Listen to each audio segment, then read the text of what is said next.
Sinetyamun Gebuza. Yes, I play alto saxophone. Sakile Mbukwe. I'm playing trumpet and flugelhorn. Siyabulela Mdebele, known as Siya Mdebele. Today I'll be playing pianos. It's Taman Matani. Well, I'm the double bassist here. Ndinguthemba mna wakwanganqu apha ndizodlala ndidlala i-second keyboard. Name is Ndumiso Ndandiso, lead guitarist for Lefa Mosea. I'm Kailet Njigelana, I'm the drummer in the band. My name is Awara Jandro, I'm a vocalist. My name is Nompelo, I'm Toby, I'm a backing vocalist at the project. My name is Edgar Musa. I'm a bass guitarist and producer.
Yep, that's ready.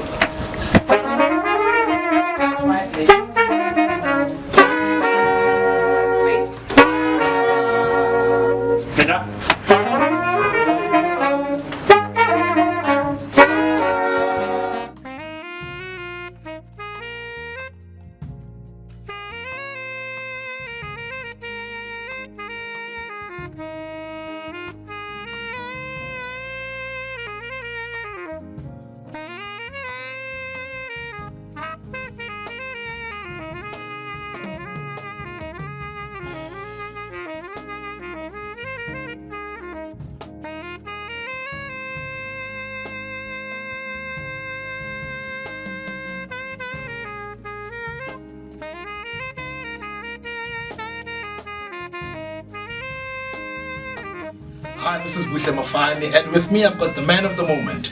As you know that throughout the whole week, man, this guy has been cooking his album, you know, the project's been hectic, the guy's in studio, he's been sweating throughout, man, and you know, like, this guy he's known as a legend, you know, as I don't want to say he's young, you know, but as young as he is, you know, he's done a lot of things for the industry, especially South African and music industry. He's worked with big people, but he'll get to tell us more about himself and he'll introduce himself.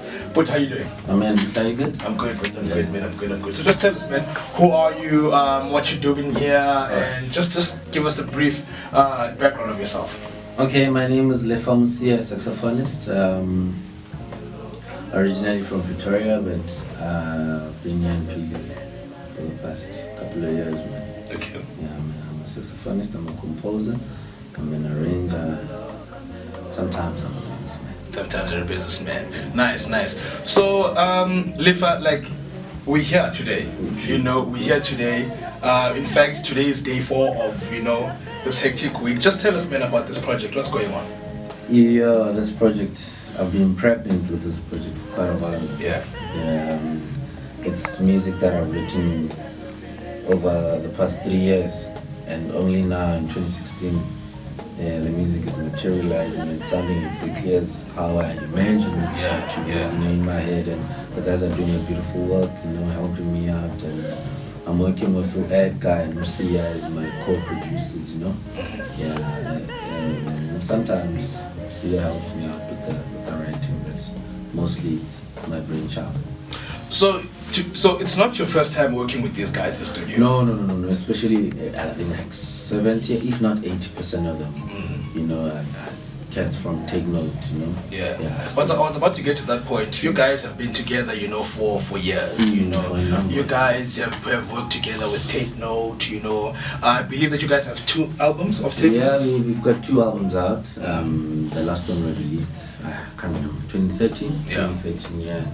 And yeah, man, the album didn't do as well as we hoped it would, but yeah, Cats didn't give up, I didn't give up as well. Yeah. I just asked them nicely, guys, can I be excused because I've got this burning desire of me doing, you know, my own stuff, and we're like, yeah, man, blessings. Hence, you can see them in the studio helping me out. Okay, so now you're solo. You know, now you're solo, as you said that you've been pregnant with this idea, you know, and you decided, you know what, let me give birth to it. You know, and I've been with you guys the whole week, and so far from just the raw material that I've heard, you know, it's awesome. You know, it's you don't have to be nice, but yeah. No, man, like it's not being nice, but I feel like, you know, you guys are doing a good job and everything else. Sure. So I noticed you have vocalists that you're working with here, because someone would think that it's jazz, you know, so it's basically instruments, you know. You've got vocalists here. So just tell me about your vocalists. How many tracks are they in, and is it just like how many vocalists do you have? Who are they and everything else? I actually helped to have more vocalists, but I couldn't get the other 2. I could just manage to get Nompelo and Noara, who did a very good job yesterday. Yeah. My sound, I would like to look. My project is called Double Standards. The reason for that is because I can play African now. I can compose an African stuff now. The next song I'm gonna be doing is fusion, jazzy and stuff, you know. So, like for somebody who's maybe an audience member would be like, hey, but this guy, I can't really, you know, tame him down in terms of so hence the name Double Standards. I really do have double standards, you know. I mix what your purists would say, no, this thing doesn't mix, you know. Like if you're a jazz musician or if you're a fusion musician, you should only stick to doing. But I do them both, man. That's why I've got double standards, you know. Okay. And there's a deeper meaning here. There's a double standards in terms of us as a society. We've got double standards, man. You know, like, but we don't want to like acknowledge them per se. Okay, so you said that you've worked with the guys before. Now it's different in a live performance and in studio. You know. So just tell me, how are the guys in studio? You know, do they follow do they see your vision? Do they follow the instructions? Are they workable? You know, you've worked with them before. You know, and it's a live performance and studio and in-studio progress is 2 different things. You know. So how are they? Are they workable? Like, is it an easy job to do? Well, to be honest, studio work is pretty much easier than live performance because in studio we have an opportunity of saying stop, let's redo that. How about you do it this way? When it's live, one take and one take only. Number 1. Number 2, the music I've played with the guys for, like I said, for 3 years or 2 years or so. So like it's kind of like in their blood, you know. So we just came here and did what we know. And we just had a show 2 weeks ago, so the music was still fresh in the system. So we just came here and played it out. Now I've got a big question now, you know, and I don't want to put you on the spot with this one, but you've worked with Moby Dixon. True. You know, you've worked with Moby Dixon in one of his biggest tracks, you know, one of his biggest tracks, Love Color Spin, you know, and like, how did you come about with that, man? Like, he's a big guy, you know, he's in the industry, he's doing good things for himself, and you actually landed a platform of sharing the song with him, you know. Just tell us about that. How did you come about landing this opportunity with Moby Dixon? And me and Moby met in a very awkward, not really awkward. We were out as a band, Take Note, recording our 2nd album in East London. We went to this one joint called Kwamkulu. So we were there just to having fun after studio, man, you know, and we wanted something to like, we were really having fun. We were having drinks and a couple of, you know, food and whatnot. Me, I'm a very spontaneous type of person. I had my horn in the car and they had a mic there. Some guy was just playing. I really love jumping on those tracks like that one. After what I'm doing, that comes second best. So I jumped on this one track. Moby happened to be around. He was like, hey man, this is 2013. He was like, hey man, I've got this project that's going blah blah blah. Can I pick you up after studio tomorrow? No, he was like, what are you doing in Eastland? And I told him, he was like, no, can I pick you up? Yeah, and he came in the studio around about 9. Yeah, he took me. We went into studio. Yeah, Moby was like that guy. Yeah, Then nobody took it seriously. But he had a nice studio setup, you know. Got there, recorded the song, and I left it months later. I think after like 4 months. He rings me up. He's like, yeah, I'm in PE, man. Me and Techno, we're still playing at Cape Town. It's like, yeah, I've finished that track that we were doing. So how about you come through to the car and listen to it? Like during our break, I went. It sounded totally different to what I was recording there, you know. And boom, a year later, we recorded. We shot the video. The country didn't receive it so well. And then after Moby released, what's this track he did with MQ?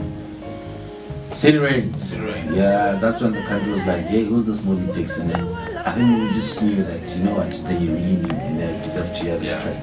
And that was his second single, and boom, Love Color Spit blew up. Yeah, man, like, I'm proud of you, man. Like, you're doing good things for yourself, man. Thank you, and everything else. So I'm looking forward to hear the album, you know, and everything else. I wish you all the best, man. Obviously, I'm sure you're hectic from now. Festive season. I'm sure you've got gigs after gigs after gigs, you know, doing that because that's how the music industry works. Yeah, you man, know. yeah, man. So all the best for your journey ahead, man. You've got big things coming up for yourself, and you know what? Keep being blessed, man. You know, keep being blessed. Yeah, man. Just on the last note, you know, when people want to book me, they can email me at, or email my company rather, my management company, Dipuo bookings@gmail.com. That's where you can find my management team is right there. Social media at Twitter, it's at Lefa_Mosea. Facebook, it's just simple, Lefa Mosea. I'm on Instagram as well, but I don't Instagram that much. Okay, so that's Lefa Mosea with us, guys, telling us more about his journey, you know, with this awesome project. And I'm looking forward to hear his album, man. He's got beautiful guys working behind the scenes with him, and his vocalists. I met up with them. I was lucky to meet up with them yesterday, and they told me more about themselves. So yeah, this is Lefa Mosea signing out. Shap shap. Come along,